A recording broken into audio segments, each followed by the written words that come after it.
Eh, ya. Hola a todos y todas. Mi nombre es Thomas Strauser y soy estudiante de Ingeniería Civil Matemática y estoy en quinto año. Para esta actividad de networking, bajo el ODS 4 Educación de Calidad, nos acompaña Victoria Gómez, ingeniera en Control de Gestión de la Universidad de Chile, especializada en Dirección y Gestión de Proyectos, además de Gestión Comercial y Vinculación con el Medio, dedicada a la dirección de proyectos de educación para nivelar la escolaridad básica y secundaria. Miembro también de la Mesa Compromiso País número 8, respondiendo a disminuir la problemática de casi 5 millones de chilenos mayores de 18 años que aún no han completado su escolaridad. También nos acompaña Ignacio González, ingeniero UC con más de 10 años de experiencia trabajando en diversos ámbitos ligados a la educación escolar de jóvenes y adultos en Chile, México y Estados Unidos. También fue profesor de nivelación de estudios para adultos, profesor de matemáticas en un liceo de Santiago, como parte del programa Enseña Chile. Es profesional del Ministerio de Educación en Chile, director de formación y apoyo continuo en Enseña México y director de Enseña Chile en la Patagonia. Actualmente se encuentra realizando un magíster en liderazgo escolar en Michigan State University. A su vez, trabaja en la misma universidad como encargado de desarrollo profesional docente y mejora continua de un programa de educación de adultos que apoya a los trabajadores agrícolas, migrantes y de temporada a temporal su estudio secundario. Por último, pero no menos importante, nos acompaña Nicolás Melgarejo, diplomado en Desarrollo de Emprendimientos Tecnológicos de la Universidad Diego Portales, profesor de enseñanza media en Física y Matemática de la Universidad de Chile y también es cofundador y director ejecutivo de TI Class, ahí nos va a contar más, plataforma de educación online con más de 45.000 estudiantes. Antes de comenzar la conversación y abrir las preguntas, me gustaría que todos los aquí presentes se presentaran así brevemente un par de palabras, como quién son, dónde vienen y qué hacen. Así que voy a tirar un nombre al azar, parte Marcelo. Hola a todos, yo soy Marcelo Bernal, soy estudiante de Ingeniería UC en mención industrial en tecnologías de información. Y bueno, aprovecho de decir que vine aquí porque me interesa mucho este tema y además tremendos invitados, la verdad, estoy bastante emocionado por participar de esta mesa. Bueno, que te hayas motivado. Humberto. Hola, yo soy Humberto, soy también estudiante de ingeniería y voy en cuarto año y estoy ahora cursando Major de Computación. Em, y eso, también emocionado por participar, pero con poco tiempo. Está bien, está bien. Ahora Javiera, espera, Javiera V. Valenzuela, que hay dos Javieres. No sé si se escucha mucho el jardinero, pero voy a hablar. Ah, no. ¿Sí? ¿Se escucha mucho los No, jardineros? no, tú te escuchas bien, el jardinero no. Ya, bacán. No, mi nombre es Javiera Valenzuela, acabo de titularme de Industrial Mecánica con Major Diseño e Innovación y estoy acá porque quiero hablar de he participado en otras mesas de conversación y ha sido súper enriquecedor ver se hace más cercana la conversación y también ver cómo desde Chile y la ingeniería podemos alcanzar efectivamente una educación de calidad, sobre todo en Chile que ha sido tema por muchos, muchos años. Así que Mm, es cierto. Javi de Aguave, sé que puede prender el micrófono o vienes a escuchar. No, puede que tenga problemas de micrófono. Bueno, y también a los panelistas, si bien ya los presenté, me gustaría también que se presenten como ustedes mismos. Nicolás. Ahora voy. Hola, hola, ¿cómo están? Bueno, soy Nicolás Melgarejo, como decía, de profesión profesor, pero nunca he hecho clase en colegio, o sea, más que la práctica, y me he dedicado desde hace más de 10 años al desarrollo de soluciones tecnológicas enfocadas en la educación, partiendo como por temas de streaming, fui como de los primeros en el 2009, 2010, haciendo el primer preuniversitario online por streaming en puntaje nacional o internamente. Y luego de eso hice desarrollos personales propios y ahora estoy metido de lleno en el tema de deserción universitaria, o sea, todo el proceso de ingreso y permanencia en la educación superior. Así que feliz de estar acá y poder hacer trabajo colaborativo. Muchas gracias. Ignacio. Sí. Bueno, yo estaba, como dijiste, soy ingeniero de la Católica, egresé el 2009, hace 11 años ya. Y hice un montón de cosas, pasé por Enseña Chile, estuve en la Patagonia, estuve en Santiago, en México también ayudé a formar Enseña por México en el año 2014. Y actualmente estoy en Michigan State University. Estoy en Chile en realidad, pero viví en Estados Unidos hasta agosto. Me vine por la pandemia y otras razones a terminar online acá.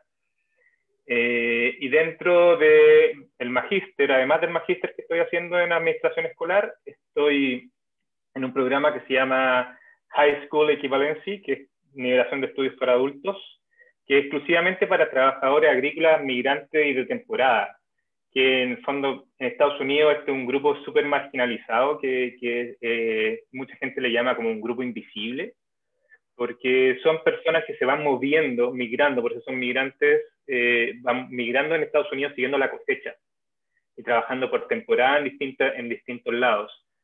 Entonces tienen muchas dificultades para acceder a educación y este es un programa especialmente diseñado para ellos. El 70% de los migrantes y trabajadores agrícolas migrantes son latinos, 90% latinos, perdón, 70% solamente hablan español. Entonces nuestro programa está enfocado para apoyar a los que hablan inglés y a los que hablan español, y para poder acceder a la mayor cantidad de estudiantes es un programa híbrido. Atendemos más o menos 50 estudiantes por año, y al ser híbrido significa que nuestros estudiantes van a centros comunitarios, donde ahí hay una persona que los apoya, que está más encargada de la parte socioemocional, de entregar recursos, de las actividades no académicas, y los que somos profes nos conectamos a través de Zoom y hacemos clases vía Zoom, desde antes de la pandemia, desde el 2016 más o menos. Y eso nos permitió llegar a comunidades más alejadas y que no podían viajar a donde está la universidad. Entonces, eso más o menos es lo que estoy haciendo actualmente. Estoy coordinando el programa en la parte académica. También fui profe en ese programa. Yo estuve viviendo 3 años en Estados Unidos, entonces pasé desde profesor de media jornada a ahora apoyar la parte académica. Ya, muchas gracias. Ahí, Victoria, ¿estás? Sí. Y te toca a ti. Bueno, mi nombre es Victoria Gómez, yo soy ingeniera en control de gestión de la Universidad de Chile y tengo un diplomado en gestión de proyectos. Hoy en día estoy dedicada a la nivelación de estudios de jóvenes y adultos en Crece Chile. Es una ONG que tiene 15 años de historia y hoy en día tiene varios proyectos. Hay un proyecto que estamos en Chiloé, que partimos ahora en octubre, y es bien interesante porque tenemos el tema de la rotación, de los turnos. Es súper complejo hacerle clases a personas que están como bajo esas condiciones. Entonces me llamó la atención porque Ignacio también lo nombró. Es complejo desde el punto de vista como de adaptarse y desde los modelos que hay que implementar desde la educación para adaptarse realmente a las necesidades de que al final estamos nivelando estudios de personas que hay que considerar que están trabajando también. Por lo tanto, tiene que ser un modelo que se ajuste a estas condiciones. Y bajo ese sentido tuvimos que partir con clases remotas, porque justamente pasaron en Chiloé hace unas semanas a estar en cuarentena, y nosotros partíamos las clases el día 13 de octubre. Partimos con una modalidad remota, no online, que es distinto, y ahora el 23 vamos a partir con clases ya presenciales. Entonces, los primeros meses de nuestros programas siempre los dedicamos a lo que es focalización y diagnóstico, en el fondo porque tenemos a gente de todas las edades, y desde ese punto de vista nosotros tenemos que empezar a focalizar y nivelar y hacer otra cosa que nombró Nicolás también, el tema de la deserción en los programas de jóvenes y adultos es súper alta. A nivel nacional, la deserción, o sea, se matriculan alrededor de 35.000 personas en exámenes libres y en otras modalidades, y de eso rinde un 40% la prueba. O sea, ya tienes una brecha muy grande de gente que ni siquiera vaya a dar el examen. Y de esos 35.000 que se inscriben, solo el 20% aprueba. Y es obvio, porque en el fondo hay muy poca gente que va a dar la cuestión. Y finalmente también hay un tema de cobertura. En Chile existen 5 millones de personas que no han completado su escolaridad y son mayores de 18 años. Entonces, tenemos al 40% de la población joven y adulta que no ha completado su escolaridad, por lo tanto, es una problemática a nivel país, y también no solo a nivel país, sino a nivel latinoamericano y de otros países también. Y creo que vamos a discutir un poquito más, a andar un poco más en la conversación más adelante, pero es bien interesante conversar de esto y que podamos ver los distintos puntos de vista y sinergias también. Muchas gracias. Y de ahí lo que llegaron un poco más tarde, Javier, si te puedes presentar ahí brevemente y ahí empezamos con la pregunta. Como universidad y qué estudias. Ah, hola, hola. No sabía que me tenía que presentar, qué vergüenza. Bueno, yo soy Jaime Carballo, estoy en mi último semestre de periodismo. Estoy acá en la Católica y también saco publicidad, entonces estoy haciendo un tema de comunicación un poco integral. Y llegué un poco por afuera, la verdad, acá. Me llegó esta invitación por WhatsApp, como por grupos así, rebote, y encontré bastante interesante, entonces quería cachar un poco cuál era como la posición respecto de a la integración de los estudiantes en la educación superior, que es un tema que también es bastante relevante, ahora que también estamos en un proceso constituyente, donde prácticamente uno de los principales temas va a ser si vamos a seguir con un modelo subsidiario de Estado, si lo vamos a cambiar. Y, y bueno, es como, si es que cambia eso, cambia todo, prácticamente. Así que me gustaría saber cuál es la postura y bueno, y bacán por aportar. De paso les pido perdón de antemano porque me voy a tener que ir en un ratito más, pero eso. No, no te preocupes, no te preocupes. Ya. Y eso, ya. Vamos a empezar entonces. Ah, no, me faltó Giovanni, un último, y empezamos con las preguntas. Si te puedes presentar brevemente. Hola, trabajo aquí en la Universidad Católica, en la Escuela de Ingeniería, en la parte de investigación e innovación. Ya. Muchas Bueno, gracias. eso. Ya. Entonces, vamos al inicio de las preguntas. Voy a dejar un documento por el chat para lo que lo puedan ir revisando en caso de que hay hartas cifras ahí. Esto es un estudio que se hizo de parte de Minedu, y para que puedan apoyar como argumentación y también ver cómo se dan actualmente las cosas. Entonces, lo ideal, así como para explicarles también la modalidad, no es solamente que aquí nuestros expertos respondan, sino que se genere como una conversación, como también saber como qué opinan ustedes o qué expectativas tenían ustedes, y luego contrastarlo también con la experiencia de nuestros invitados. ¿Sí? Voy a pasar las preguntas. Menos de la mitad de los adolescentes en América Latina termina la educación media. En algunos países, solo una quinta parte logra completar este nivel.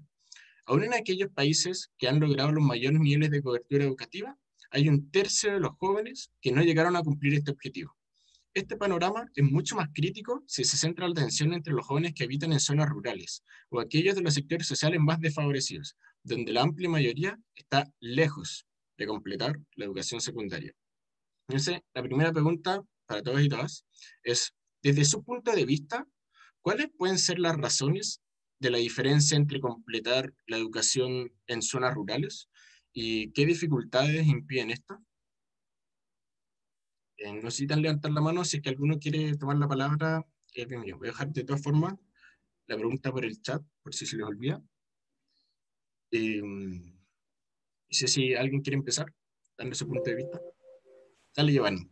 Mira, yo creo que eso es parte porque los jóvenes empiezan a trabajar desde temprana edad en el ambiente rural, estoy refiriendo.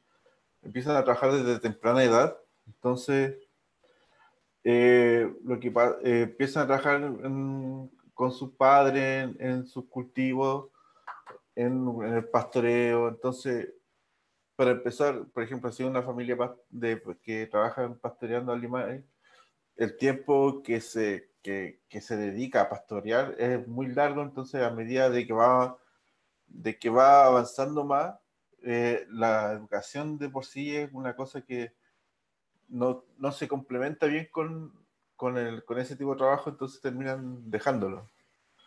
O está la otra opción de que también pasa, y especialmente en los últimos tiempos, es de que muchas veces esos mismos hijos empiezan a dejar la vida rural por lo mismo. O sea, se retiran se vienen a vivir a la ciudad, lo que también produce y en especial en las comunidades indígenas también, el traspaso de conocimiento, esos conocimientos ancestrales que tienen los distintos pueblos, no se están comunicando porque, claro, o sea, si el hijo quiere que prosperar, la vida rural como que tampoco no va muy de la mano, porque también, las distancias son súper largas. Los pueblos están así, por ejemplo, los pueblos están, un pueblo con colegio puede estar a mucha distancia desde la casa o el fondo o la parcela de alguien, entonces el ir ya es un sacrificio. Después, un sacrificio que cuando es chico es más fácil porque también eso le permite a los papás que poder trabajar tranquilo, pero cuando ya el niño ya es más grande y desarrolla más fuerza o tiene mayor habilidad, claro, ahí empiezan a trabajar junto al papá y ahí el tiempo para hacer esos proyectos, hacer las tareas, hacer los trabajos, se reduce en nada, porque el tiempo libre que tienen es básicamente para trabajar en la casa. Gracias, Giovanni. Me gustaría Nicolás. aportar a lo que dijo Giovanni, otro aspecto que se parece mucho a lo que ocurre también con los médicos en el país, cuando tienen que ir a localidades extremas. De la misma manera en que también hay pocos médicos en zonas extremas, también ocurre que los incentivos para los profesores y las profesoras para ir a zonas extremas es muy bajo.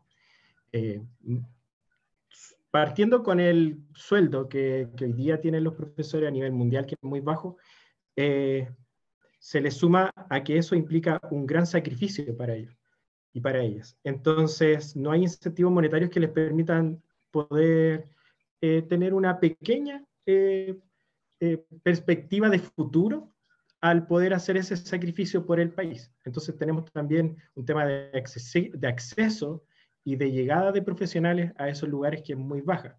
Y concuerdo con Giovanni de que el trade-off entre beneficio y costo no se logra percibir, creo yo. No, yo no he vivido esa situación, pero sí se puede parecer a lo que ocurre con la educación superior, en la deserción de los primeros 3 años, donde también existe ese, ¿sabéis qué? Mejor, ya estoy ganando plata en segundo año, me consigo una pega, no sé, aprendí a hacer desarrollo, dejo la carrera y me voy a desarrollar. Cosas de ese estilo, como creo yo. Doy la palabra. O sea, como complementar un poco el tema de los profes, igual los profes que se van al área rural básicamente es porque tienen así como una vocación muy grande. O sea, mi papá trabajó en zona rural en San Pedro de Atacama, en un pueblito, o sea, no en San Pedro, sí, es un pueblo que está al lado de San Pedro. Claro, o sea, él de lunes a viernes tenía que vivir allá, bajar la familia igual, veo mi papá el sábado domingo, ¿cachai? Y eso se entendía ¿por qué? Porque mi papá le motivaba a eso, ¿cachai? Es algo que es sumamente, él estaba dispuesto a hacer ese trade-off, como dijo. Buenísimo. Yo también quisiera aportar respecto a la experiencia de los estudiantes que nos trabajan con nosotros, o que están con nosotros. Claro, mi contexto en Estados Unidos con migrantes, que la mayoría son latinos. De hecho, el 100% de nuestros estudiantes son latinos que en algún momento migraron a Estados Unidos. Y así que hay ciertas compatibilidades o ciertas similitudes con Chile. Pero las razones que ellos siempre nos dicen es, primero, la imposibilidad de compatibilizar los tiempos del calendario escolar con los del trabajo agrícola. O sea, por ejemplo, en Michigan, las cosechas parten muy fuerte a principios de mayo. Entonces, nuestros estudiantes que ya son adultos y también los que están cercanos a 17, 18 años que comienzan a trabajar, empiezan a trabajar 12, 14 horas a principios de mayo y es el periodo de exámenes de los colegios. Muchas veces no pueden terminar el colegio. También está, como dijo Giovanni, la necesidad de apoyar a la familia. Muchas son familias de tradición agrícola que necesitan estar ahí apoyando a la familia o que emigraron desde México, la gran mayoría, o de otros países de Centroamérica, y que van ahí a trabajar, a buscar mejores oportunidades, y el trabajo es parte importante de eso, y lamentablemente en esas situaciones a veces el colegio pasa a segundo plano. Y la tercera, que no está relacionada con Chile, tiene que ver con seguir la cosecha. Eso provoca que 6 meses vienen en un lado de Estados Unidos, 6 meses vienen en otro lado de Estados Unidos, y los colegios obviamente no se comunican bien para saber cómo le está yendo a ese estudiante, y entre medio se pierde el certificado de nota y pierden el año, ahí terminan retirándose. Y otras dos que nos han hablado mucho acá, que me gustaría destacar, es muchos de nuestros estudiantes declaran el poco sentido que les hace el colegio, el poco apoyo que les dan, lo marginalizados que se sienten. Dicen que nuestro estudiante, casi el 90% no habla inglés en Estados Unidos. Entonces, Son estudiantes que van a una parte especial, un programa especial que tienen los colegios de enseñanza de inglés como segunda lengua. Y ahí pasa mucho la falta de relevancia cultural y de apoyo de los colegios. Y en Chile pasa algo similar, donde, bueno, como saben, en enseñanza media no se dan en todas las localidades rurales. Es completamente inviable tener liceos en comunidades pequeñas porque necesitas profesores de especialidad. Entonces lo que pasa en las localidades más rurales y aisladas es que tienen que irse a vivir a la ciudad. Se pasa mucho en la región de Aysén, donde yo viví, y en otros lugares que tienes que irte a vivir a la ciudad.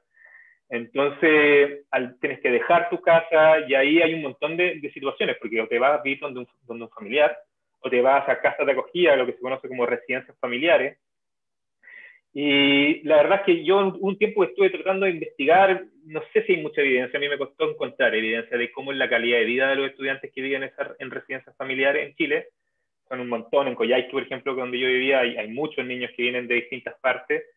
Pero sí tengo relatos y experiencias de que no son muy positivas algunas de ellas. O sea, mucha soledad, mucho sentirse que, bueno, tienes 15 años, imagínate irte a estudiar a los 15 años a una ciudad, dejando a tu familia atrás, viviendo con alguien que no conoces, cómo vives situaciones de maltrato, de discriminación, etc. Así que esos son otros aportes que puedo dar. Yo también quería aportar, porque este tema me toca bastante de cerca. Yo soy de la 15ª región, en Arica y Parinacota, y es algo que sucede mucho con lo que comentaba Giovanni, de que sobre todo más al norte, ¿no? Cuando ya hablamos de Putre, de Viviri, las fronteras con Bolivia y Perú, hablamos de pueblos de 1000 personas o menos, y las clases, de hecho, uno de los pocos colegios que hay fue del primero en Chile, ahora en pandemia, en ser 100% presencial, simplemente porque tienen un alumno por sala o menos. Entonces, por ejemplo, algo que se hace aquí en Arica, se trabaja harto la Universidad de Tarapacá con la modalidad tanto remota como de trabajo nocturno, por ejemplo, para los contadores, que hay muchos contadores que vienen de arriba, de la cordillera, que son aymarás, y como trabajan como contador, porque son muy buenos en matemáticas, pero quieren esa formación, ¿no?, más profesional, trabajan de noche, o sea, estudian de noche, ¿no? Pero sí, al final es gente que abandona esas comunidades porque tiene que sí o sí venir a la ciudad. Y la poca gente que está ahí, como cuenta el caso de los profesores, también los profesores es muy difícil convencerlos de ir a enseñar allá a los pueblos, justamente porque necesitan una fuerte convicción de yo quiero ir porque sé que no me van a pagar bien, sé que voy a tener 10 alumnos de primero a cuarto medio en total, o sea, de primero básico a cuarto medio incluso. Pero bueno, sí es un desafío que queda y quisiera ver qué ideas pueden surgir. La verdad, me pareció muy bueno saber que se trabaja en ello, por ejemplo, en Estados Unidos. ¿Verdad? Muy bueno tu comentario, Ignacio.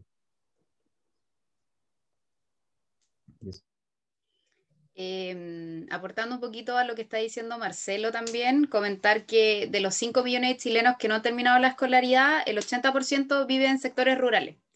Y hay que comentar también que sobre todo este año fue bastante complejo desde el punto de vista de la conectividad. Obviamente que no todos los lugares están conectados, ahí aportar el dato como duro, los lugares que están más conectados son Santiago, Valparaíso y Concepción. Entonces los lugares rurales hacer una modalidad remota o online es infactible. Y desde el punto de vista que si estuviesen conectados, también existiría un tema de acceder a planes de datos. En el caso de nosotros, que estamos en Santiago, nosotros tenemos unas sedes en Quilicura y en la Florida, y tuvimos este desafío en el fondo de poder ayudar y becar con planes de datos a nuestros alumnos para que no se fueran por esa razón. Entonces es súper importante, sobre todo hoy en día que hemos estado en pandemia, que hemos tratado de pasar a otra modalidad que puede ser súper interesante, porque en el fondo el nivelar los estudios tiene que considerar el hacer un modelo flexible que se adapte a los tiempos, que se adapte a los distintos roles, y para hacer eso tienes que considerar que quizás se puede hacer desde la casa, pero para hacer eso necesitas conectividad, necesitas un buen plan de datos. Y agregando algo bien interesante que a mí me llamó la atención, que bueno, en el caso de nosotros, nuestros alumnos, la mayoría no tiene computador, por lo tanto era infactible hacer un modelo con un computador, además que financiarlo era muy caro, pero sí tenían smartphone. la mayoría de los alumnos tienen smartphone, al menos uno por familia, y tienen un plan de datos muy económico, un prepago de 3 lucas, no más que eso. Entonces tú tienes que adaptar en el fondo el modelo a las condiciones que hay también y tratar de mejorar también las condiciones por otro lado, pero hacer algo factible. Para nosotros este año, por ejemplo, no fue factible hacer una clase online. ¿Por qué? Porque no había un tema de que hubiese capacidad de planes de datos, de redes y todo, y además de eso, mantener a un alumno sentado muchas horas, tampoco era ibas a obtener el nivel de concentración que necesitabas. Por lo tanto, aunque tuvieses todos los recursos posibles, también tienes que pensar en cómo vas a generar presencia a través de lo virtual. Y eso es súper relevante. Y nosotros hemos podido hacerlo en algunas ocasiones para algunas cosas como live en Facebook, hemos ocupado como sobre todo redes sociales liberadas, WhatsApp, Facebook, grupos de Facebook, es súper útil utilizarlo porque ocupa mucho menos planes de datos. Entonces hay que considerar todas esas cosas para hacer los modelos y sobre todo si estamos en lugares donde no llega la señal. Y eso nos pasa hasta en Santiago. Entonces, desde ese punto de vista, como agregar esos datos como a la discusión, que me pareció súper relevante, personas que están súper vinculadas a regiones también, que den sus opiniones, porque coincido mucho con lo que están diciendo, y aporta mucho saber como que de in situ ustedes tengan conocer el papá que haya trabajado como profesor. Es muy cierto también el tema de los incentivos. Los sueldos de los profesores son muy malos, siento que deberían quizás ser los mejores. ¿Por qué? Porque son las personas que están educando al país, que están formando las bases para avanzar y para ser mejores y para poder ser más, no sé, primer mundista en algún momento.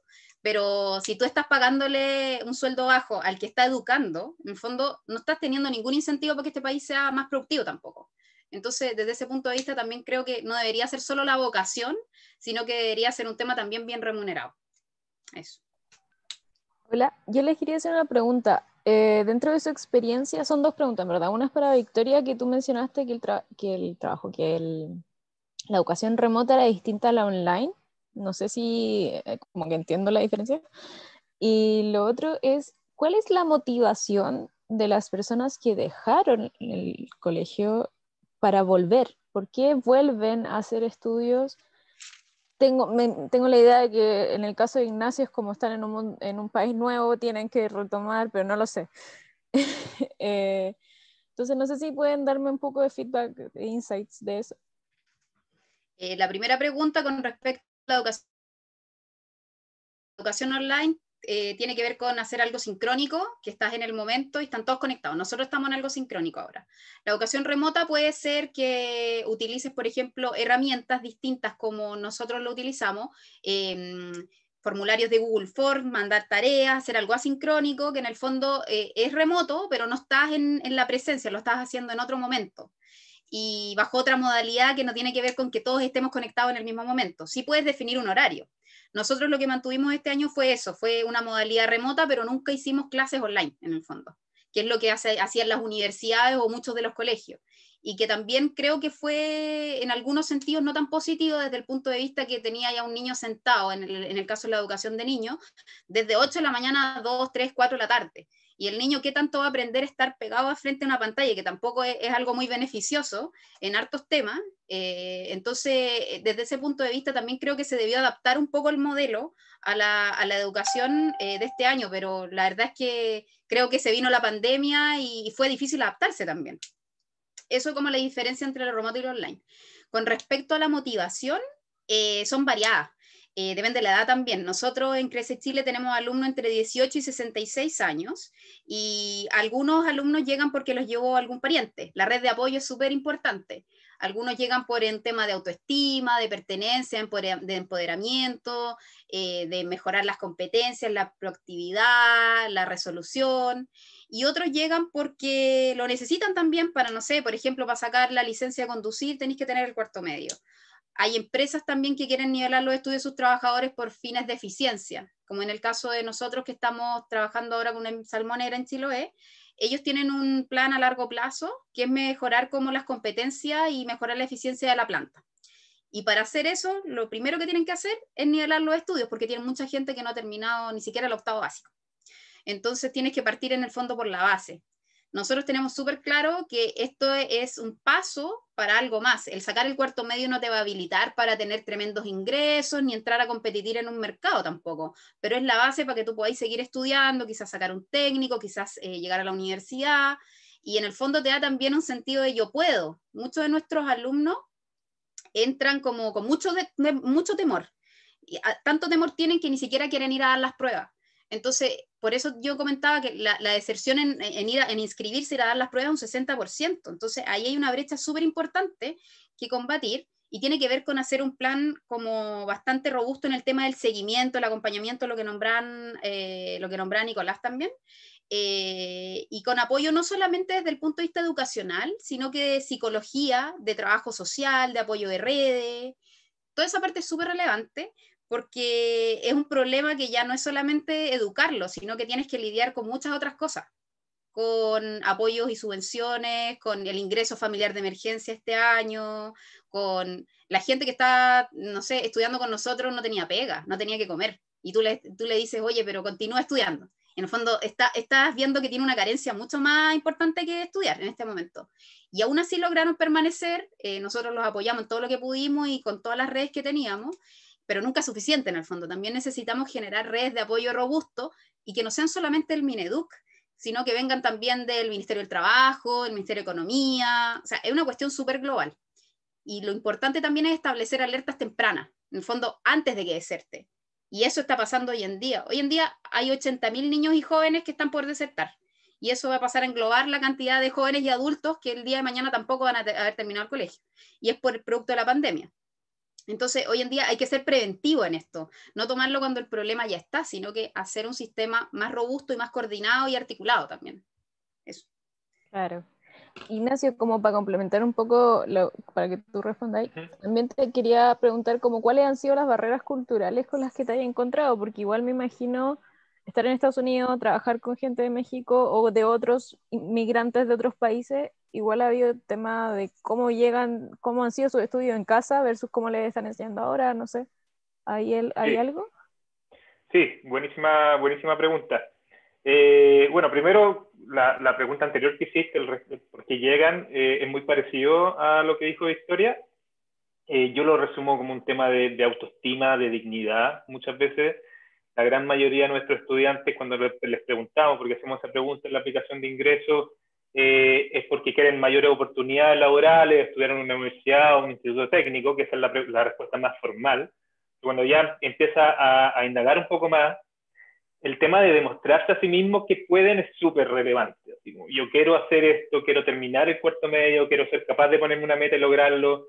Es algo que al menos lo que yo he visto es que dignifica un montón. Y una parte no menor de nuestros estudiantes, sobre todo los mayores de 50, lo hacen para demostrarle a sus hijos que se puede. Como yo quiero sacar el cuarto medio para mostrarle a mi hijo que está en la enseñanza media, que está dudando si continuar o no, para mostrarle, mira, si yo lo estoy haciendo, tú también vas a poder hacerlo. Y eso yo creo que es impresionante. Hay una frase que me carga y probablemente todos ustedes la han escuchado, creo que habla muy mal de nuestro sistema, ese que dice que quiero estudiar para ser alguien en la vida. Creo que es una pésima frase, pero es una frase que se dice mucho, que se escucha harto en educación. Y creo que, pasando a tu segunda pregunta, que a mi juicio como una de las claves aquí es restablecer o construir confianza y autoestima nuevamente. Y eso es como parte de la parte más importante de nuestro programa, y ahí se mete el tema de tratar de contextualizar lo que estamos enseñando a la realidad o al estilo de vida que tienen nuestros estudiantes. Es muy difícil porque la prueba que tienen que dar es una prueba estándar, que está en español, pero es traducida literal del inglés. Entonces hay un montón de preguntas que no las entienden porque, por ejemplo, no sé, hay un texto que habla de las dificultades de la gran ciudad entre los ciclistas y el transporte público. Si tú tienes estudiantes que nunca han vivido en una ciudad, nunca han visto eso, es muy difícil que tú quizás puedes comprender la lectura, pero después de un montón o sea, es un alto nivel de comprensión de lectura si tú nunca has estado en esa realidad, ¿cierto? Entonces nosotros tenemos que tratar de adaptar lo que estamos haciendo primero a lo que han vivido, a los que le hace sentido, y una vez que eso existe, puedes pasar a otro nivel o ir a otros contextos, ¿cierto? Y nada, eso. Creo que ponerse metas, planificarse cómo llegar a esa meta es parte muy importante del programa que hacemos. Me gustaría poner un pequeño ejemplo. siempre me gusta destacar lo que es de don René, un estudiante que tuvo 4 años con nosotros en el programa. Y no podía pasar matemáticas, tú sabías que estaba preparado, pero se nublaba en la prueba, se llegaba a la prueba y no le podía resultar. Después de mucho trabajo en temas de ansiedad y de cómo trabajar, como el llegar a esa prueba estándar que te va a habilitar para tener la enseñanza media, lo pasó, muy emocionado después de 4 años. Y algo que fue muy emocionante fue que llegó a su trabajo a decirle como a su jefe, a su jefe del rancho, acá está, lo logré, después de 4 años lo logré, acá saqué el examen, y el jefe lo miró y literalmente le dijo: bájate del tractor ahora mismo, ahora vas a ser supervisor del rancho.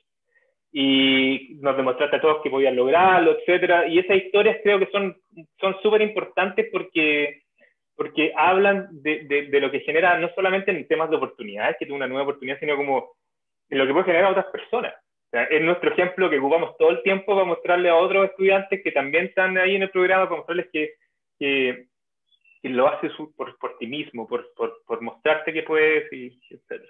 Así que eso. Como el niño símbolo.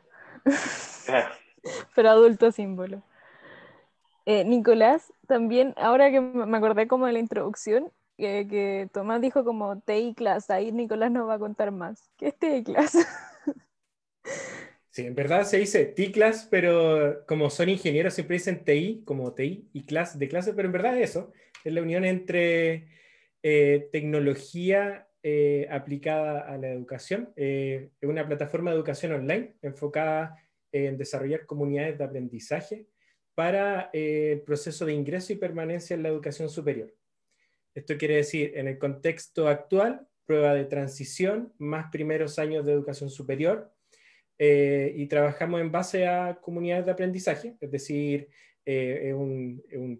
una pedagogía dialógica, es decir, tienen una comunicación horizontal con docentes, ayudantes y los demás estudiantes para que se puedan potenciar entre ellos y desarrollar su propio aprendizaje, y siempre con el foco en que puedan lograr darse cuenta de que ellos son los protagonistas de su propio aprendizaje, porque si no, termina pasando lo de ahora. ¿Para qué voy a clase? Voy a Zoom, no entiendo nada, no me están enseñando nada.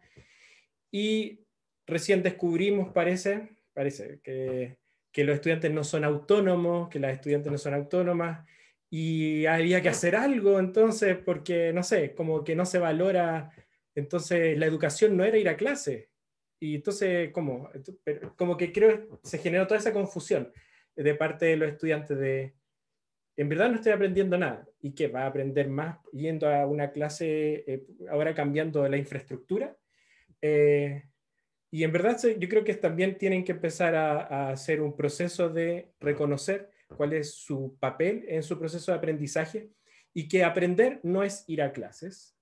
La educación no es ir a clases. La educación tiene que ver con distintas instancias de participación, en donde en algunos casos hay un proceso como el que presentaba Victoria, de algo sincrónico, como algo más de una mentoría, pero el 99% está leyendo, estudiando, haciendo resumen, haciendo ejercicios, tratando de hacer un proceso, o sea, no sé, un proyecto, y ahí es donde uno está aprendiendo, discutiendo con otros.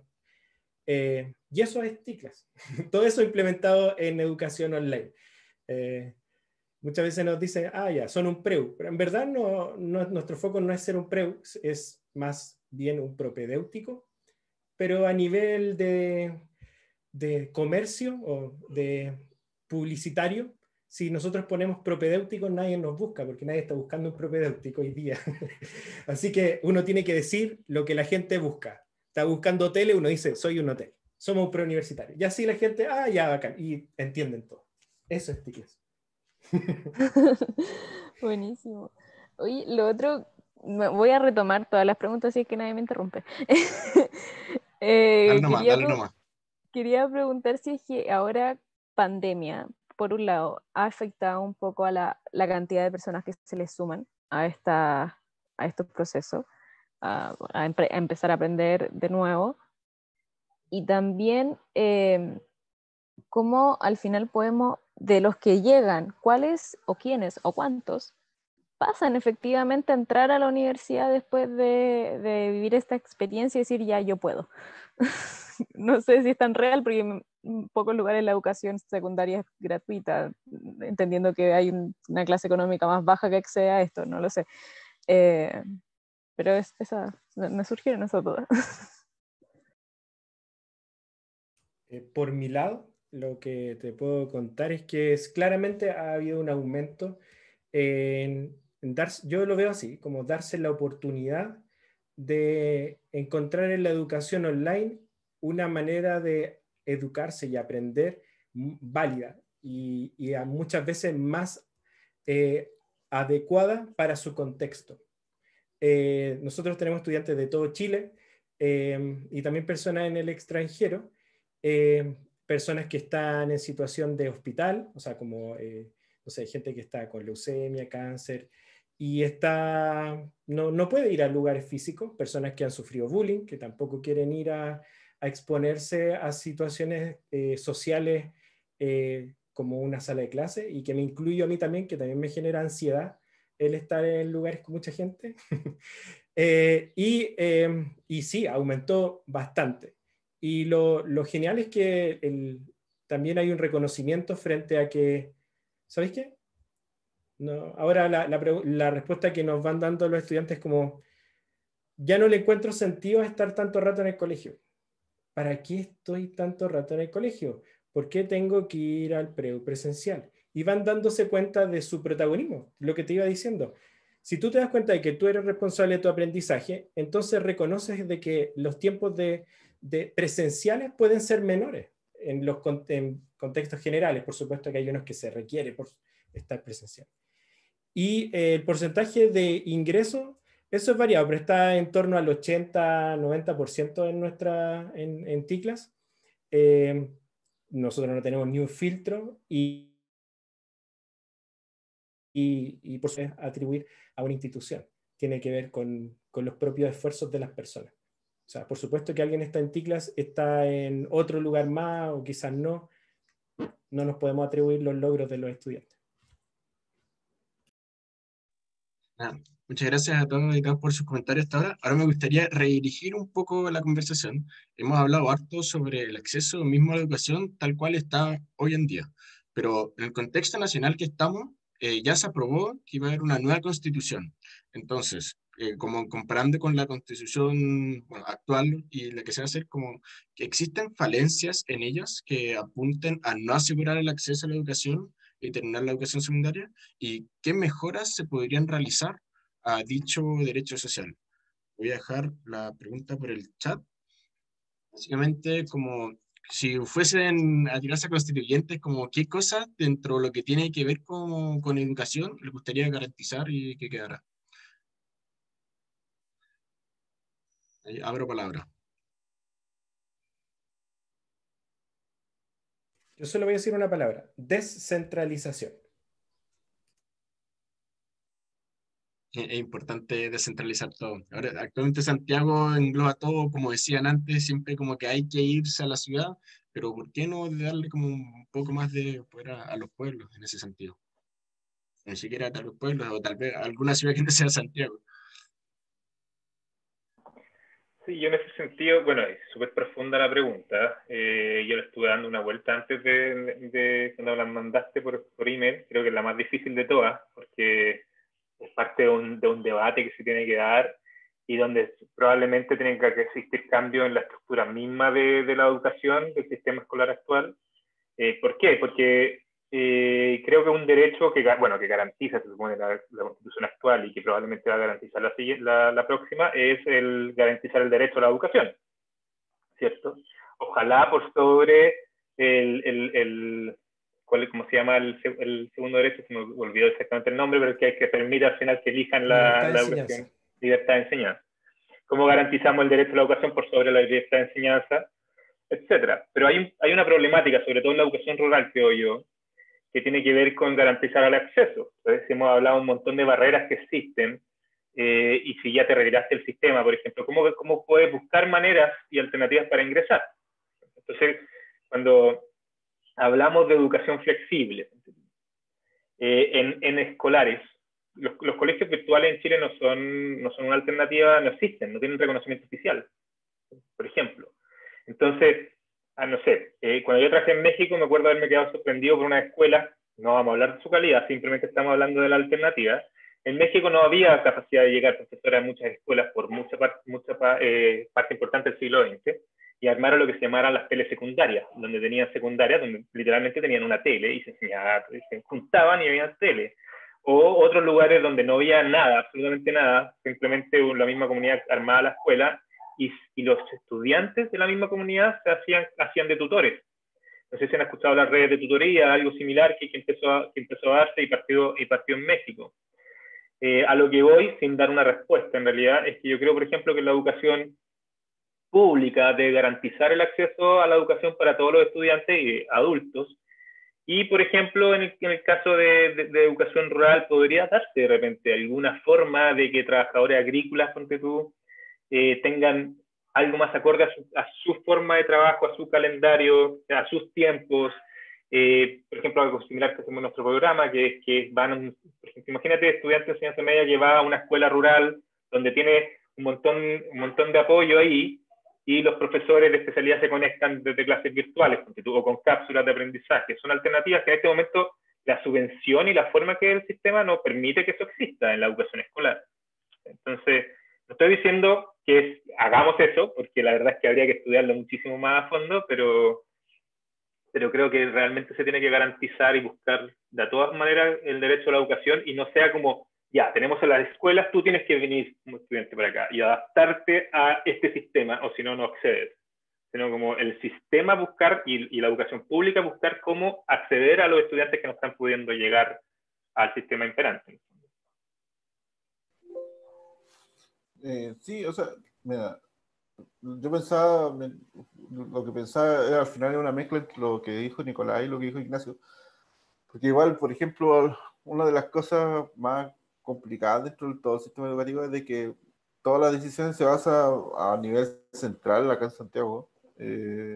Muy poca realidad, muy poco tacto con la realidad regional, en especial en la zona extrema, o regiones donde hay muchas personas que viven en un entorno rural. Y eso básicamente es por desconocimiento de esa zona. O sea, ¿por qué no sé? Si fuera menos descentralizada, obviamente habría una educación que permitiría vincular lo que es la vida rural con los conocimientos que se le imparten, los conocimientos mínimos que debe tener cada niño. A su vez, igual debiese enfocarse en una educación más integral. O sea, hay que decirlo. Ahora, básicamente, el programa que está dentro de lo que quiere el Mineduc es que los niños le enseñan de las 44 horas, 30 horas de matemáticas y el resto casi en literatura. Y hay poco espectro para otras cosas, otras habilidades que también no se están tomando mucho en consideración. O sea, cada vez las artes se tiran más atrás. Los conocimientos, por ejemplo, en las clases de tecnología, que antes en mi tiempo era técnico manual, básicamente ahí uno ahí empezaba a ver si tenía mano, por ejemplo, para trabajar en madera, y todo eso se está cortando, y lo que está significando es que en muchos casos los propios oficios se están eliminando. O sea, los jóvenes, bueno, hay que ver toda la cantidad, el aumento de gente tomando la PA va de la mano con el aumento entrando a la universidad, pero también va de la mano con el crecimiento de los oficios, que también, que hay que decirlo, si hay una persona que es muy buena haciendo su oficio, va a ganar lo mismo que un profesional.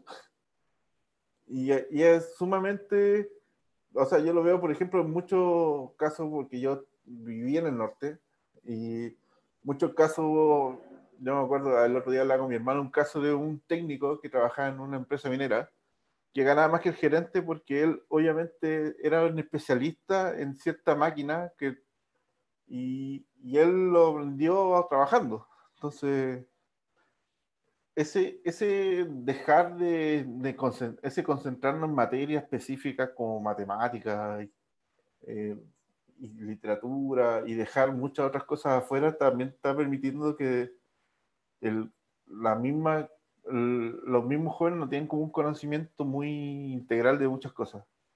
Y eso también se ve en la misma... Yo creo que también puede ir un poco en la polarización que tenemos ahora como Chile, porque básicamente no se discute. ¿Por qué? Porque en los colegios tampoco se discute, no se abre ese espacio de discusión. No sé, las clases de filosofía también bajan. Entonces, obviamente eso es porque a nivel, está bien que Chile quiere ser un país desarrollado, pero tampoco no podemos empujar tanto eso de manera tal de que olvidando quiénes somos, todas las realidades que tenemos como país. Eso yo creo que yo le pondría eso, o sea, tener en consideración, es posible avanzar sin dejar de ver quiénes somos como identidad nacional, por decirlo de una manera. Eso. Entre paréntesis quería como agregar, bueno, creo súper importante lo que dijo Giovanni, pero quería como seguir con el ejemplo. ¿Se acuerdan cuando comenté del tema de los estudiantes de escuelas rurales que tienen que ir a hacer la enseñanza media a la ciudad? Y hablando un poco de la centralización, la Ley General de Educación en el 2009 modificó la enseñanza media para partir del 2018 de que la enseñanza media partiera en séptimo básico, ¿ya? Eso se canceló hasta 2027 por temas más de infraestructura, de falta de profesores, etc. Pero yo siempre me pongo en el imaginario. Ya tenemos estudiantes de 14, 15 años yéndose a vivir fuera de sus casas, lejos, a un lugar todas las semanas para llegar los fines de semana o en las vacaciones. Tenemos estudiantes que van en las vacaciones nomás a ver a sus familias. Tienen a un niño de 12, 13 años a hacerle eso. De sacarlo de su casa, de su familia, para llevarlo a un internado. Por muy bueno que sea, lo estás sacando del lugar donde nació, en el fondo. Entonces, eso tiene que ver con descentralización, creo yo también. Cuando tú lees el argumento de por qué se está tomando esa decisión, hay argumentos súper lógicos.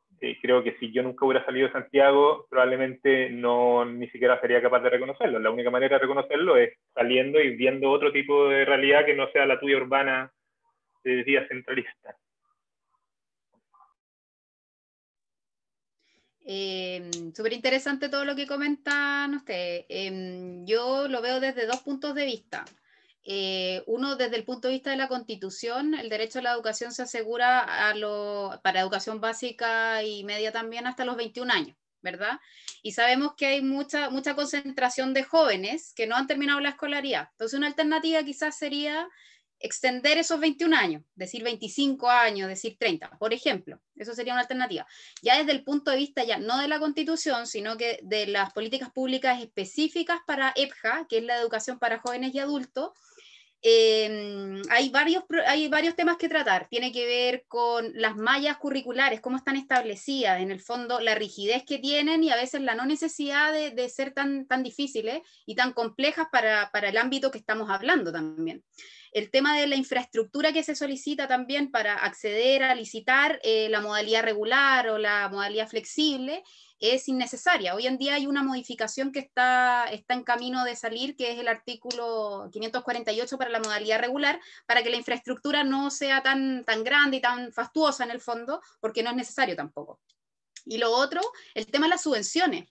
Las subvenciones para estas modalidades, algunas no están muy bien establecidas. En el caso de la modalidad flexible, que es la que nosotros impartimos en Crece Chile, las subvenciones son pagos por aprobación y por módulo. Y acá sabemos que hay un problema de base que tiene que ver con que hay un índice de deserción súper alto. Entonces, hay muy poco incentivo a que existan entidades ejecutoras y exista cobertura finalmente para que a los alumnos les llegue este tipo de servicio. Obviamente nosotros no tenemos alguna fuente de financiamiento que no sea particular. Tenemos que entrar a buscar alianzas con empresas, alianzas con distintas entidades, porque tampoco le vamos a cobrar a un alumno que está en una vulnerabilidad. Esa es una práctica que nunca vamos a llegar a hacer nosotros, al menos.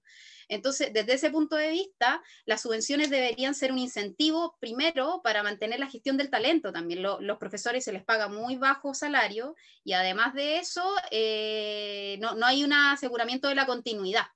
Entonces, eso hace que sea un círculo virtuoso en donde cada vez van disminuyendo la cantidad de alumnos, va disminuyendo la cantidad de entidades y se va dando menos acceso en el fondo a lo que queremos llegar, al derecho a la educación y a la libertad también de enseñanza.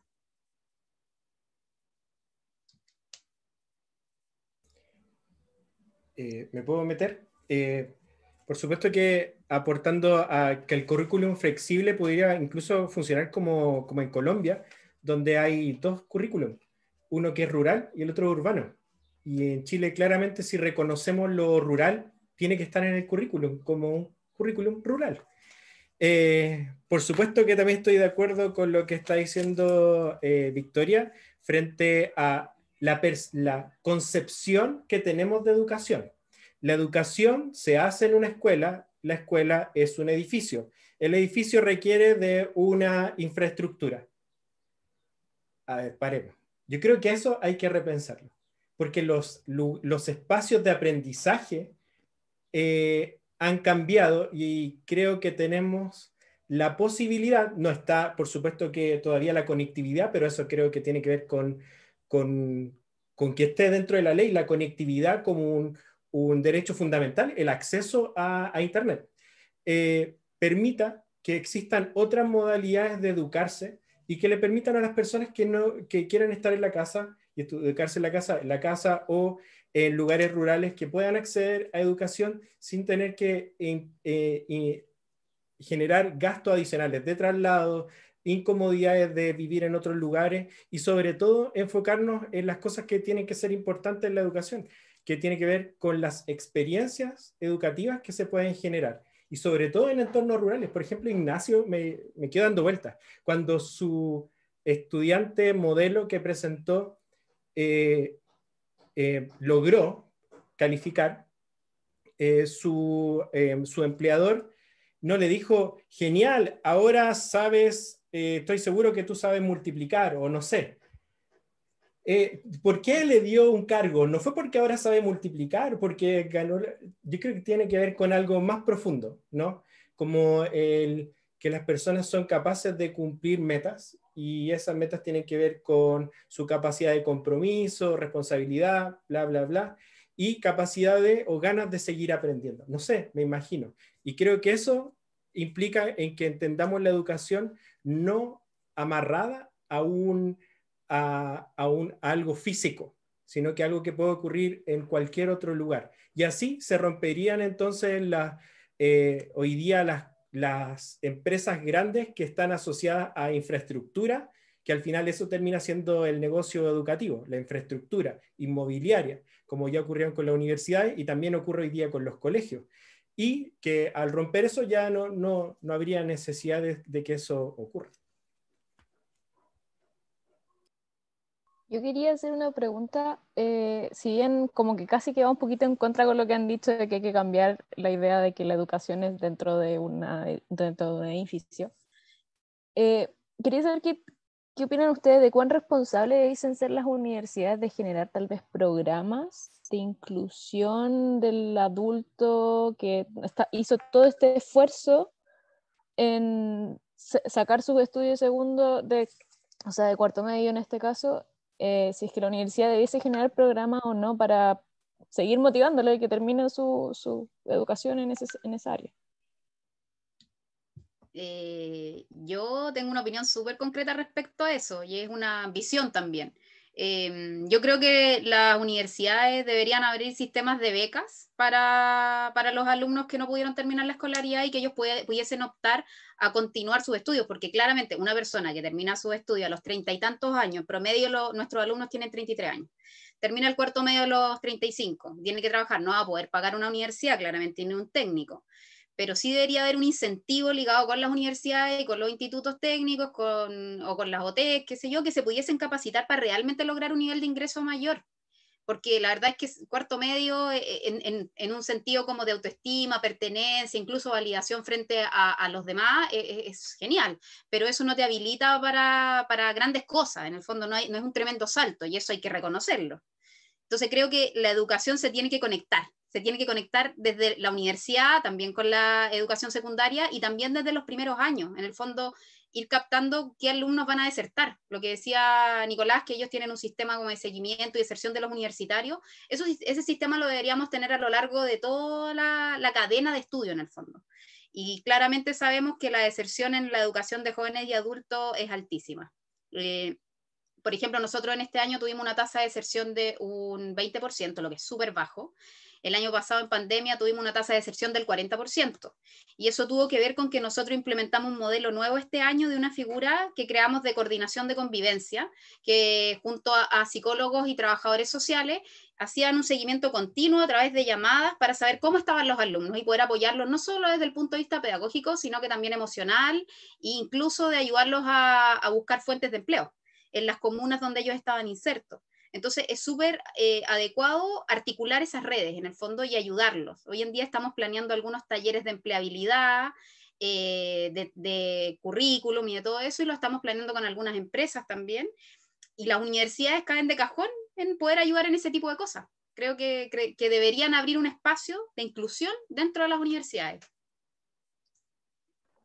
Sí. Yo la verdad reconozco re poco de las universidades, pero sí creo que probablemente las universidades actualmente tienen pocos incentivos a hacerlo, ¿no? O sea, probablemente es el Estado y las universidades públicas las que deberían tener una forma de poder a brindar ese tipo de oportunidades, ¿no? Es una pregunta que tengo más que nada. O sea, yo, por lo que yo trabajé también en una universidad estatal, y igual la universidad estatal hace lo posible. O sea, yo trabajé en la UNAP, la Arturo Prat en Iquique, y justo es una universidad que igual es bien curiosa porque te brinda educación técnica y educación universitaria. Entonces es como básicamente se recibía todo el espectro de adultos que querían estudiar. Entonces el tema es de que, por ejemplo, uno de los factores que también entró como a perjudicar un poco el tema de la retención y que los adultos se estuvieran estudiando, es que, por ejemplo, cuando se dio el tema de la gratuidad, mucha gente optó a la gratuidad, pero no realmente con la percepción de que lo que quería hacer con ella.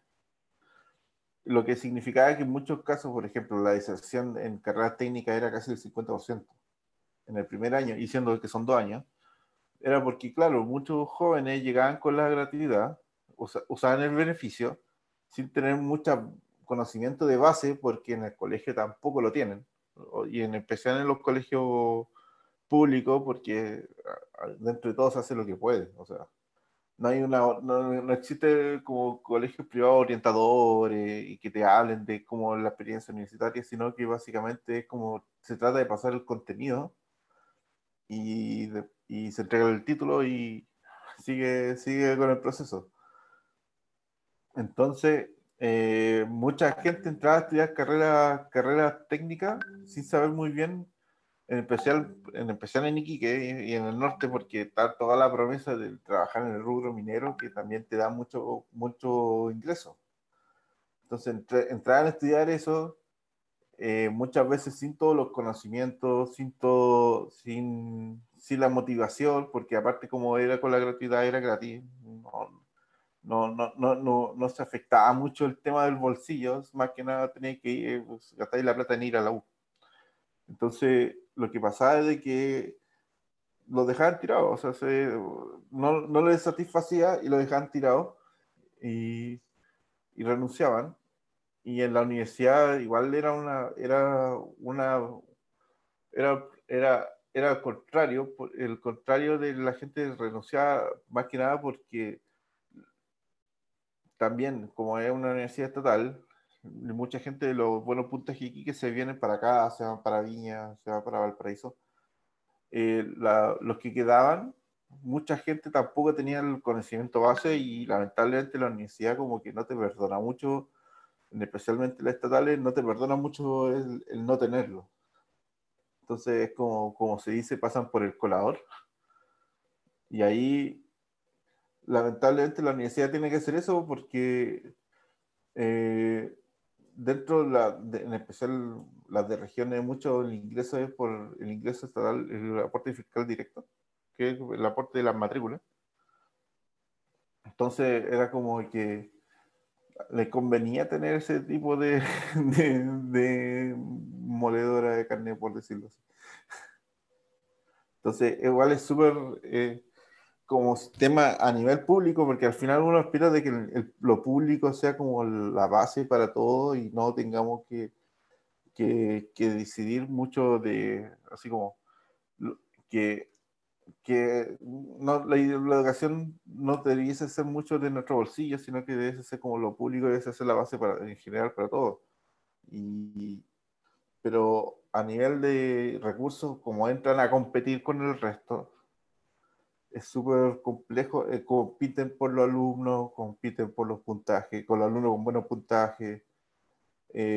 Después, cuando no pueden obtener eso, porque obviamente, especialmente las universidades chicas, no pueden obtener eso, como que pivotean y abren las carreras técnicas, que también, de hecho, era uno de los mayores fuertes ingresos, eran las carreras técnicas, a nivel de estudiantes, o sea, de los 30.000 estudiantes que tenía, 20.000 eran de carreras técnicas. Entonces, era como la fuente para poder subsistir. Y ese es el problema, o sea, la repartición de recursos igual tienden a hacer que las entidades públicas usen todos los restrijos, toda esa maquinaria que tienen las entidades privadas para poder generar recursos. Y eso es complejo. ¿Por qué? Porque si tuvieran los recursos que debiesen tener como público, no se preocuparía más en brindar una buena educación en vez del otro.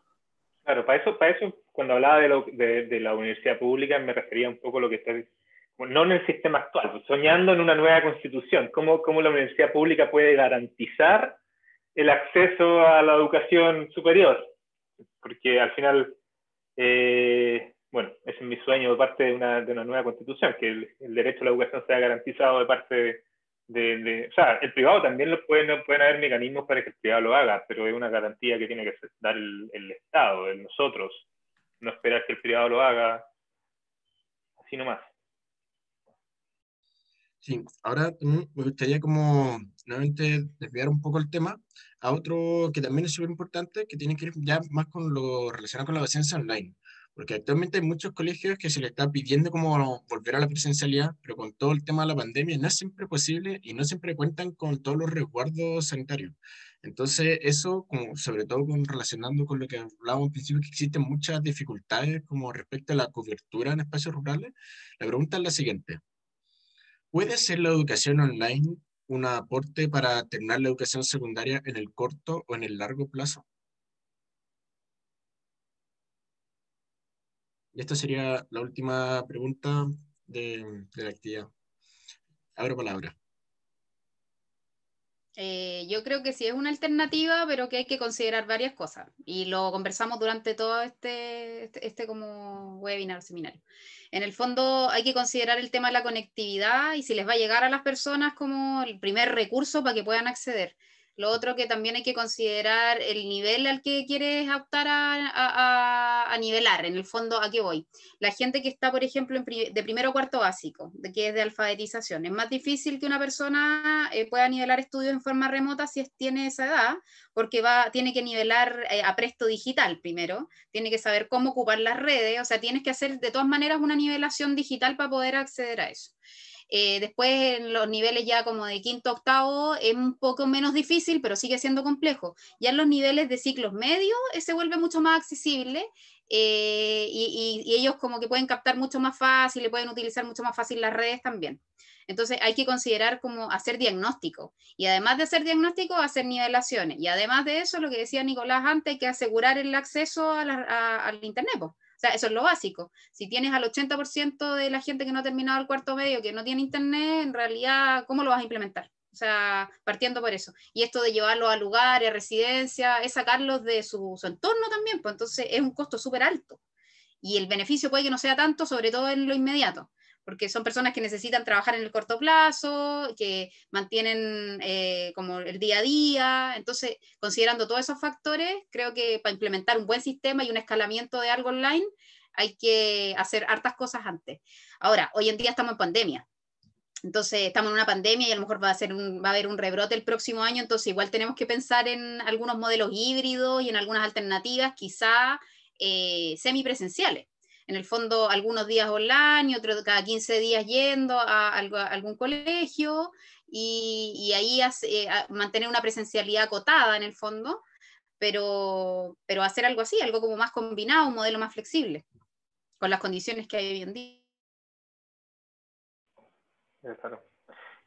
Complementando un poquito, no sé si me escuchan, ¿cierto? O sea, a mí me encantó lo que dijo Nicolás y probablemente después va a hablar un poquito de las comunidades de aprendizaje que arman en tu organización, porque creo que es clave. O sea, la educación online, al menos en la educación de adultos, y estoy seguro que en las escuelas también, necesita también un componente de apoyo y de creación de comunidad, de creación de un clima para el aprendizaje. Para que los estudiantes sean protagonistas de su propio aprendizaje se necesitan ciertas habilidades, y esas habilidades no creo que sea llegar y lograrla en una llamada sincrónica, por ejemplo, o en estas plataformas que te permiten entrar, que nosotros la usamos, pero que te permiten trabajar y incluso las que se acomodan con inteligencia artificial, a la que tú ya sabes o no. Hay un tema, por ejemplo, de autorregulación, como la capacidad de poder trabajar por mi cuenta, de ponerme metas, de ser capaz de planificarme mi tiempo y si tengo un obstáculo, cómo sobrepasarlo. La autoestima, la confianza, todas esas habilidades no te las va a entregar una plataforma. Entonces, si queremos pasar a la educación online, hay que ver la manera de cómo poder tener ese apoyo para desarrollar esas habilidades que me permita poder tener éxito en una educación completamente online, y ahí hacer la diferencia entre sincrónico, no sincrónico, que también son claves.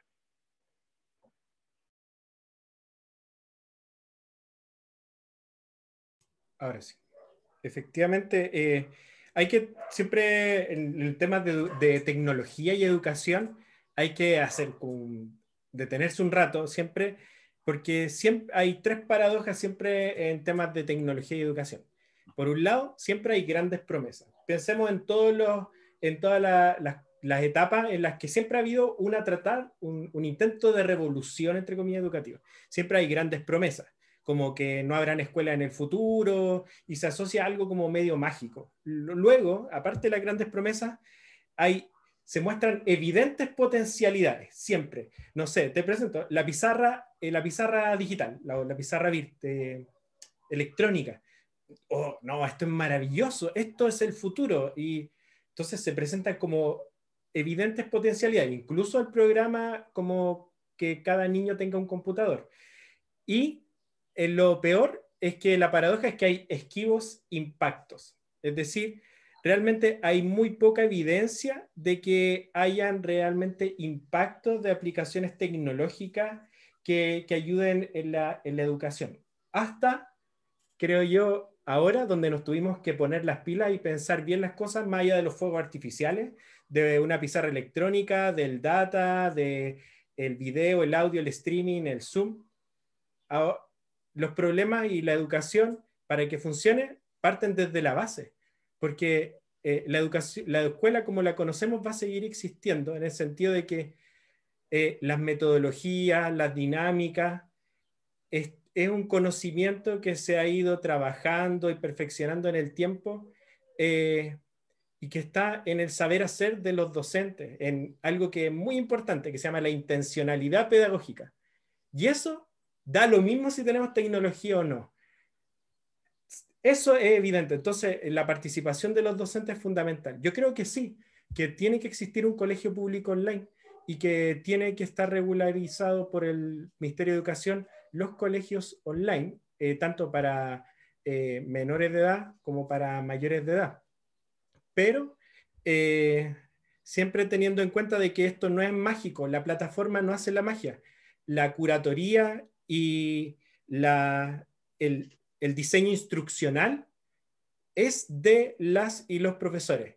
es que se piense como comunidad con los estudiantes el proceso de aprendizaje y las distintas interacciones que ocurren entre ellos, y quitarle peso a estar en pantalla. Yo ahora estoy trabajando justo en ese proyecto, entonces por eso estamos haciendo un desarrollo tal que la educación online implique la menor cantidad de tiempo en pantalla posible. Me parece súper interesante lo que dice Nicolás, y ahí agregar un punto. Nosotros hicimos un proyecto este año con FOSI que partió siendo semipresencial, o sea, la mitad en web y la mitad en la sala de clase. Y tuvimos que cambiar totalmente el modelo en la plena implementación porque vino la pandemia. Y obviamente hubo una alta tasa de deserción. ¿Por qué? Porque había que tener en cuenta lo que dice Nicolás, el tema del diseño instruccional. Y también en cuenta cómo hacer gestión y reportes de las actividades que se llevan a cabo en la página, porque al final tú lo que tienes que hacer es un seguimiento. La autogestión, darla por sentado es algo súper crítico, porque al final no funciona. Entonces, lo que tienes que hacer en el fondo es hacer seguimiento continuo, ver si están cumpliendo con las tareas, ver si no están cumpliendo por qué, y entrar a negociar y a flexibilizar y hacer un modelo específico para esa comunidad. No puede haber una regla general tampoco de educación para todos, porque no todos tienen el mismo contexto, sobre todo que estamos hablando ahora de personas que no han terminado el colegio, que son de distintas edades.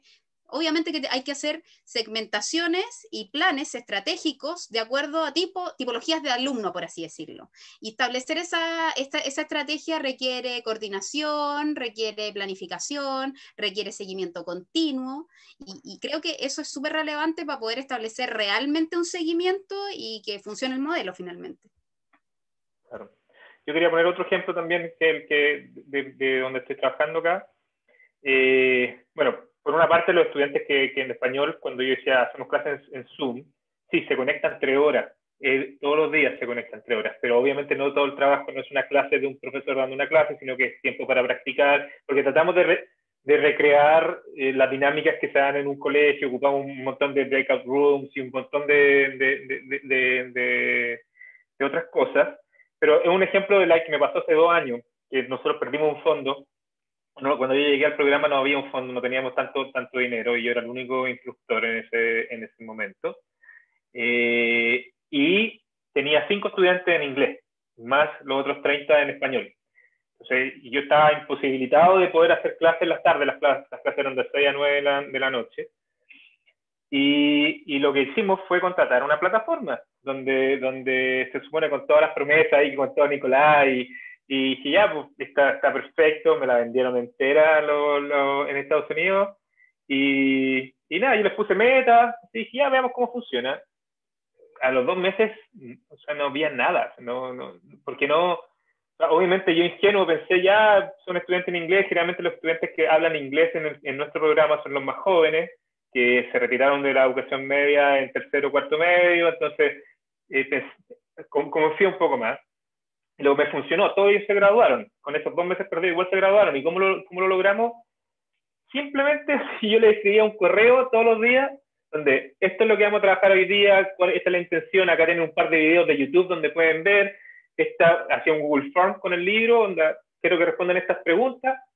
Yo no me puedo juntar con ustedes, pero algún mensaje de motivación, alguna forma de conectarme. Lunes a jueves me ayudaban los coordinadores, que esos sí son los que están en centros comunitarios, y ellos me ayudaban a que los estudiantes estuvieran ahí y tuvieran otro tipo de conexión. Y los jueves teníamos una tutoría, donde nos conectábamos los 5 y discutíamos lo que fue la semana, que era mucho más enfocado en resolver dudas, pero también entre conectarnos. Entonces, esa parte humana, si no está, al menos en mi experiencia no funcionaba. La plataforma sola no funcionaba, el YouTube solo, ver videos de cómo son las preguntas, no funcionó. Y quizás puede ser por el contexto donde nosotros estamos trabajando, en un tema de confianza, estudiantes que renunciaron o desertaron del sistema escolar en algún momento. Entonces, teníamos que lograr que volvieran a confiar en ellos mismos, en tener mayor autoestima, en poder trabajar por su cuenta, todos esos temas. Pero es un ejemplo que creo que es bien importante también de destacar. Justo yo les iba, como hablando, escuchándolos un poco, les quería como comentar eso de cómo han sido su experiencia usando plataformas como de gestión de la educación más que como ya el Zoom para enseñar. Pensando un poco en esta plataforma Kimche, que es que es para como llevar la educación y poder medir a través de las notas y ver qué está pasando con los estudiantes, por qué están subiendo, bajando las notas, por qué están no asistiendo, cómo ayudamos a los profesores a evaluar estos estudiantes y sobre todo ahora online que también están cambiando. Entonces, bueno, por un lado está la experiencia de Ignacio que decía que no funcionó full online. No sé si Nicolás y Victoria tienen alguna otra experiencia en esa área.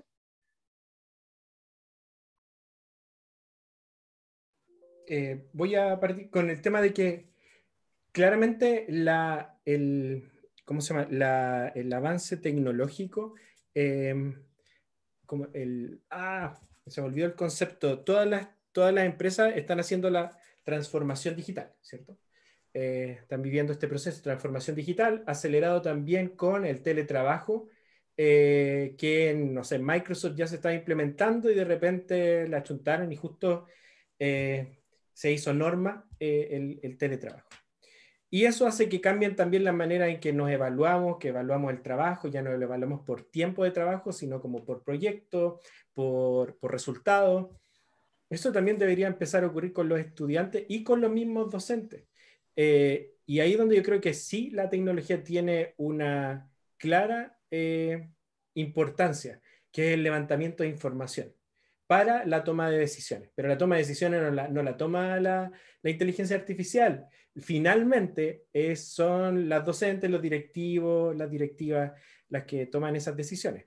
Todo lo que tenga que ver con gestión, de optimizaciones de tiempo, de corrección, de cómo hacemos las evaluaciones en varios aspectos, que se puedan optimizar los tiempos, deben hacerse, porque toda la parte de gestión es lo mismo que en una empresa, que uno tiene que ver cómo se optimizan todos esos recursos y para que esos trabajos que se pueden, como siempre los trabajos de ingeniería, ¿no? O de desarrollo, si eso ya entendemos cómo se hace, ¿se puede automatizar? Sí, se automatiza, si no, no tiene sentido hacerlo. Y eso yo creo que tenemos que dar el paso y enfocarnos en todo lo demás. LMS es como una herramienta, hay Moodle feo como el mismo, existen otros mucho más bonitos, uno nuevo de Cisco que salió, que tiene como todo un grupo y que se conecta con todos los LMS disponibles, pero es una herramienta, al final es lo que tengan disponible para acceso de las docentes, y lo bueno es que Moodle es gratuito y se puede implementar, tiene un costo sí de implementación humano, pero en sí el LMS puede ser Google Classroom y punto. Así que Abriendo Classroom. abrió Google Classroom. Soñaste. Muchas gracias. Sí, ya estamos un poco justos en la hora, así que me gustaría como empezar a cerrar un poco la actividad. Como les invito a dejar sus correos en el chat, porque esta conversación tiene para largo. Tenemos muchas más preguntas preparadas, pero están tan motivados contestando las que no alcanzamos a contestar todas.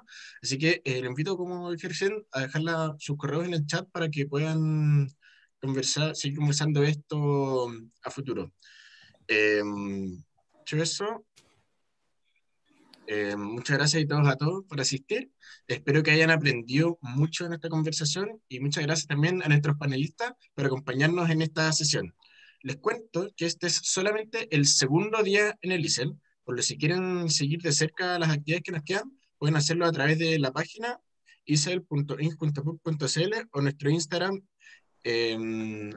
@isel_KUC. Lo voy a dejar en el chat para que lo tengan en cuenta si es que no están siguiendo las páginas. Voy a dejar ahí. Un segundo, ya va. Es la página web. Y ese es el Instagram. Para que nos sigan, si es que todavía no lo hacen, y puedan averiguar todo el itinerario. Se viene mañana otro IDS también, y más charlas de expertos y mesas como esta. Eso, muchas gracias y todo esto por asistir. Que tengan un muy buen día. Gracias a ti, Tomás, por el espacio. Gracias.